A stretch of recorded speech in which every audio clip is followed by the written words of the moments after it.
In my last session, I introduced the concept of transmigration or reincarnation in Plato, Philo, and in the early Christian theologian Basilides of Alexandria.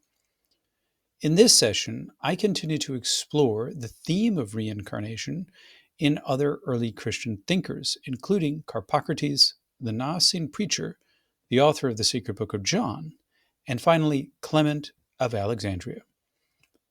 I'm Dr. David Litwa, and if you support free evidence-based content, I hope that you'll subscribe to this channel, check out my published books, and join my online school, the Gnosis Academy, where you'll find lots of courses in the fields of Gnostic and Hermetic studies, the New Testament, and early Christianity. If you want summaries of scholarly literature, sign up for free on my website, the Gnostic Archive.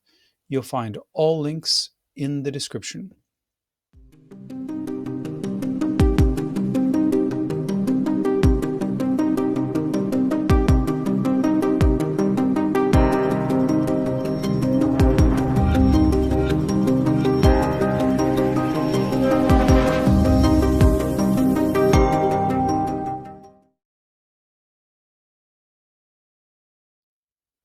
According to Irenaeus, Carpocrates taught that souls must arrive at every life and in every act by transmigration into bodies, unless someone takes care in a single advent to do all things once for all and at the same time.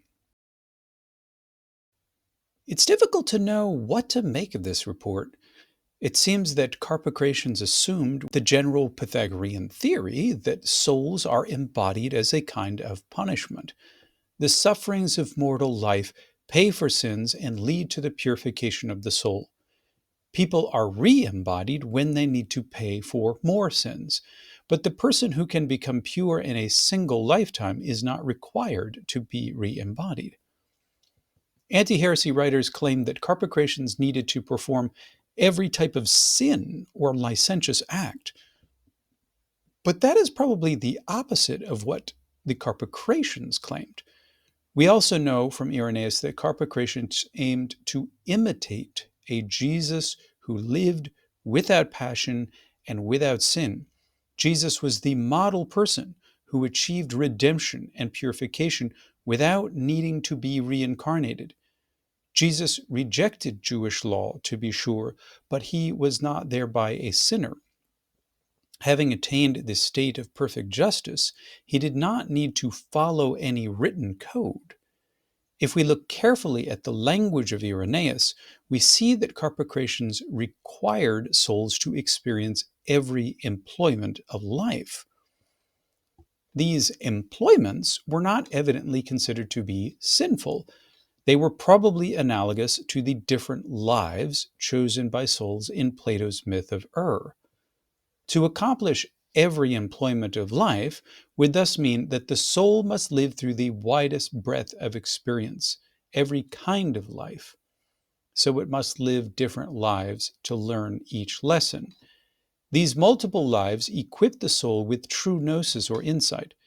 That gnosis is that the soul does not belong on earth, but in heaven. In Platonic thinking, the soul needs multiple lives to train for heaven. Even philosophical souls required at least 3 embodiments, according to Plato, but most souls needed dozens, if not hundreds, of new embodiments. If, however, one could attain purity and gnosis in a single lifetime, one could take the fast track, like Jesus, and avoid reincarnation altogether. Carpocratians based their theory of transmigration on a parable of Jesus in the Gospels. At least they call it a parable. Quote, "When you are with your adversary on the way, take care that you be freed from him, lest he give you to the judge, and the judge to the minister, who will send you to prison. Truly, I say to you, you will not leave there until you've paid the last penny." Unquote. Carpocratians identified the adversary with the devil. The devil's job was to lead souls that perish from this world to the judge, the chief angel. The chief angel then hands on the guilty soul to another fallen angel who shuts up the soul into other bodies. To pay the last penny means to pay for all one's sins by suffering in successive mortal bodies. In short, transmigration is a system of punishment designed by the lower rulers or archons. The point of salvation is to escape this system by getting past these archons. Until purity is achieved, one will continue to be transferred from body unto body until the soul experiences every sort of life and every occupation. When this is accomplished, the soul is freed and flies off to that God who lives above the creator angels. In this way, all souls are saved. The Carpocratians seem to have imagined then two tracks of salvation: the fast track and the slow track. In the fast track, the soul of extraordinary purity undergoes every life experience in a single round. In the slow track, souls experience every kind of life and occupation by a long series of incarnations. The end result, however, is the same. The soul learns its lessons, pays for its sins, and is eventually freed from the system of re-embodiment. Again, transmigration is said to be based on the teachings of Jesus, and in particular in an allegorical reading of the parable we find either in Matthew 5 or in Luke 12. Tertullian indicated that Carpocratians supported transmigration also on the basis of John chapter 1, verse 21, where Judean leaders asked John the Baptist, "Are you Elijah?" According to Carpocrates, or perhaps his heirs, these Judeans assumed that the soul of Elijah had been re-embodied in John the Baptist. Such a theory would explain John's strange behavior, for he wore the same camel hair as Elijah, ate the same food, and was a desert dweller like the prophet of old. According to Matthew, Jesus himself affirmed that Elijah has come in the person of John, yet unrecognized. And in Matthew 11:14, Jesus says about John, quote, "He is Elijah, not just a prophet like him." A similar interpretation of John 1:21 is found among the Daiai. Now, this particular early Christian group is spoken of only in Book 8 of the Refutation of All Heresies. They thought of the words in Job 2, verse 9, as mystically spoken by the human soul.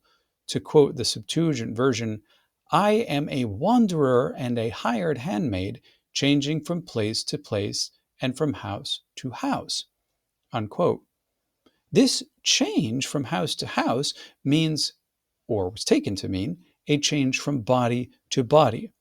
The Daiai reportedly believed that souls, suke in Greek, grew cold, aposugesa, and that they fell from higher realities.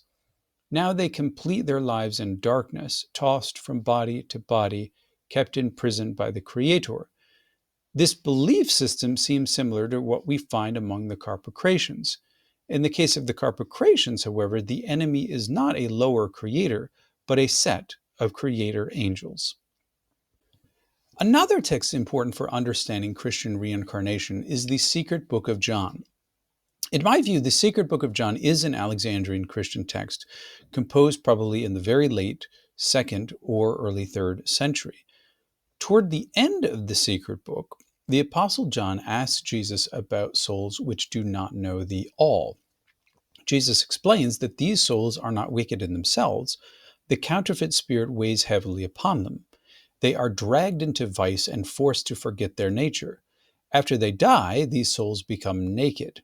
They are handed over to special authorities subordinate to the chief ruler, Yaldabaoth, and these authorities then cast souls again into fetters or chains, which refer to our mortal bodies. In the longer version of the Secret Book, the mortal body is directly called a prison. Souls then live life again until they are freed from forgetfulness, as well as from negative emotions like anger and envy, fear and desire. In this way, souls are perfected and saved. For most souls, it seems recovering from amnesia is the project of multiple lifetimes.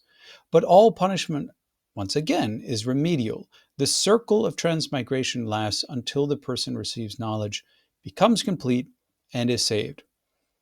Providence, also known as the spirit of life, works with people through multiple lifetimes.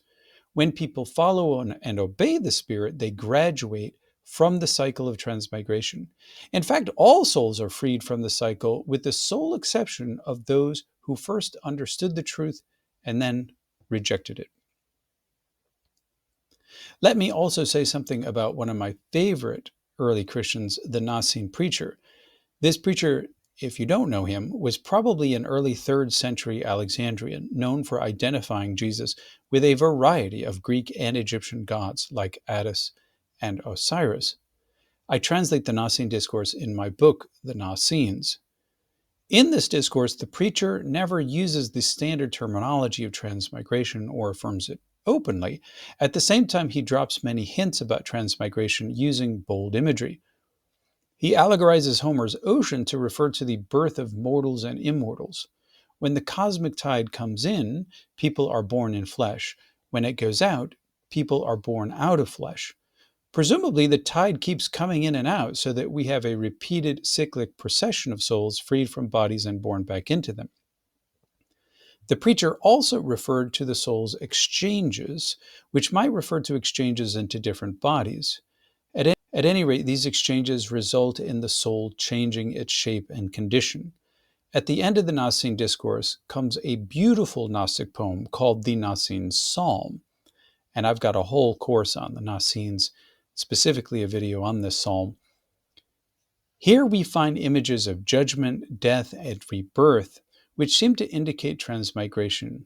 The soul is said to be judged and to die, and then to be reborn. In this passage, the birth could refer to birth out of this world into supercosmic realms, yet it more likely refers to rebirth in the material world, since the soul soon enters what is called the labyrinth, a classic metaphor for our lower chaotic cosmos. Despite the lack of clarity about Naassene transmigration, it seems fair to say that the preacher accepted the doctrine. There was no need for hell. The only punishment for the soul was rebirth into the mortal body. The cosmos is a providential system of purgatory. Special souls eventually learn to escape birth and mortal life altogether. Before I close this session, I'd like also to say a brief word about an important book that has appeared quite recently in 2025. It's called Reincarnation in Clement of Alexandria by Sami Uli Karyan Ma. In this volume, Uli Karyan Ma argues that Clement endorsed the teaching of reincarnation, although he did not wish to communicate this endorsement with full openness. After a 43-page introduction, Uli Karyan Ma analyzes a total of 19 passages from Clement's surviving works, along with numerous indirect references which he thinks support his main hypothesis, that Clement endorses reincarnation. I will summarize only the first 7 passages which unambiguously refer to reincarnation. Number 1, Clement describes reincarnation as a philosophical doctrine, explaining why birth in a mortal body is not naturally evil, but relatively evil, but only to the one who has insight into truth. Number 2, according to Basilides, the martyr has a soul which sinned previously in another life. Number 3, Clement approvingly cites Plato to the effect that souls choose their own lives in guardian daimones, that is, in the myth of Number 4, Clement states, without any comment, the view of Empedocles that souls enter the bodies of birds and fish. Number 5, Pythagoras and his followers dream about the confinement of the soul in another body, where in context another body refers to animal bodies. And number 6, a text we mentioned in session 1, where Basilides' theory of reincarnation is based on something we find in the 10 Commandments, that God punishes the disobedient unto the 3rd and 4th generation. And finally, number 7, the philosophers boast of gathering the finest doctrines, including reincarnation, from the barbarians, in this case the Egyptians specifically. Uli Karyan Ma underscores the importance of the final passage, where we find an indirect but inescapably positive assessment of reincarnation, as he says. If Clement here approved of reincarnation, then he must have accepted it on some level. Although I believe that Clement probably affirmed his belief in reincarnation among his fully initiated students, the evidence suggests that the English word endorse is too strong for what we see in Clement. I would prefer to speak of Clement's quiet and qualified acceptance of reincarnation. I suspect that Clement would not have agreed that human souls can be imported into animals. Uli Karyanma speculates that part of Clement's reticence about reincarnation may have been due to the fact that the doctrine might imply moral laxity, since one can always delay improvement until the next time around. But I think that the actual reason for Clement's cagey acceptance of transmigration is more closely tied to his Alexandrian context. In Clement's day, we have the advent of the first powerful Catholic bishop, Demetrius, who by about 200 had presumably taken more control of ecclesial teaching. If Clement was in any sense associated with or employed by Demetrius, he would have a strong motivation to obscure the fact that, with regard to reincarnation, Clement conformed, if only in certain respects, to quote unquote heretical precedents. As a doctrine, admittedly, reincarnation was never mainstream, but always a side dish, even among Platonists. At the same time, disagreeing with Demetrius, even on a minor point of doctrine, could have been costly for an early Catholic teacher like Clement. That being said, I suspect that Clement was more open about accepting reincarnation in his Hypotyposes, and that's probably why this particular work didn't survive. In the 9th century, Bishop Photius condemned Clement for, among other things, affirming the doctrine of reincarnation. And I think Photius was a capable reader of Clement, and he could clearly see from the text he had that Clement taught reincarnation. To sum up our session, reincarnation was an important early Christian doctrine accepted by at least 5 early Christian teachers: Basilides, Carpocrates, the Naassene Preacher, the author or authors of the Secret Book of John, and Clement of Alexandria. Several of these thinkers saw hints of reincarnation in Scripture. I suspect that none of them would have accepted the notion of transmigration into animals. What's fascinating, though, is that all of these teachers sojourned in the same locale, the city of Alexandria. Arguably, Alexandria was the birthplace of early Christian theology, whether we think of it as systematic or biblical theology. So studying more about earliest Christian theology in Alexandria pays dividends. In this regard, I hope all of you will check out my book, Early Christianity in Alexandria, as well as my other videos on Alexandria and Egypt in this channel. Thank you so much for subscribing and for supporting my work on Patreon.